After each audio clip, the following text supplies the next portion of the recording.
কিছু কিছু জায়গা থাকে যে জায়গাগুলোতে হচ্ছে গেলে পরে মন এমনি প্রশান্তিতে ভরে যায়, আর না গেলে দেখা যায় যে অনেক কিছুই মিস করা হয়ে যায়। তো আজকে সেরকমই একটা জায়গাতে আসছি।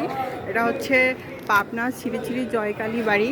তো দেখো বাইরেটা এত সুন্দর, মানে দেখলেই মনটা ভরে যায়। আর এখানে এমন কোনো পূজা নাই যে হয় না। তো আমি একটু ভিতরটা তোমাদেরকে দেখাচ্ছি। এটা হচ্ছে মন্দিরে ওঠার গেটটা, আর এটা হচ্ছে বাইরেটা।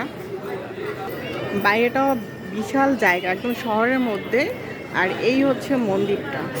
আর আমি একদম শুরু থেকে দেখাচ্ছি এখানে কোন কোন মন্দির আছে। তো শুরুতেই আছে এখানে ভোলানাথের মন্দির। এই হচ্ছে শ্রী শ্রী ভোলানাথের মন্দির।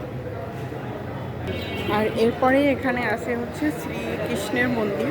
শ্রীকৃষ্ণের এখানে আছে নাট মন্দির।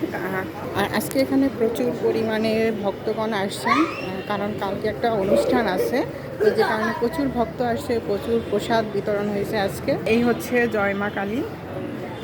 এছাড়াও আরও অনেক মন্দির আছে, সেগুলো দেখাচ্ছি। এখানে হচ্ছে শ্রী শ্রী কালিকা পাপারেণী মা কালী মন্দির। এবং দেখো কত সুন্দর করে, এই মন্দিরগুলো কিন্তু অনেক আগের। আর এখানে হচ্ছে শনি ঠাকুরের মন্দির।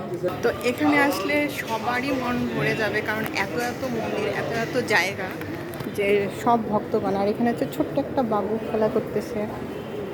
যে বাবা কিতি কিতি কিতি কিতি, ওর বয়স মাত্র 5 মাস, এখনো বসতে পারে না।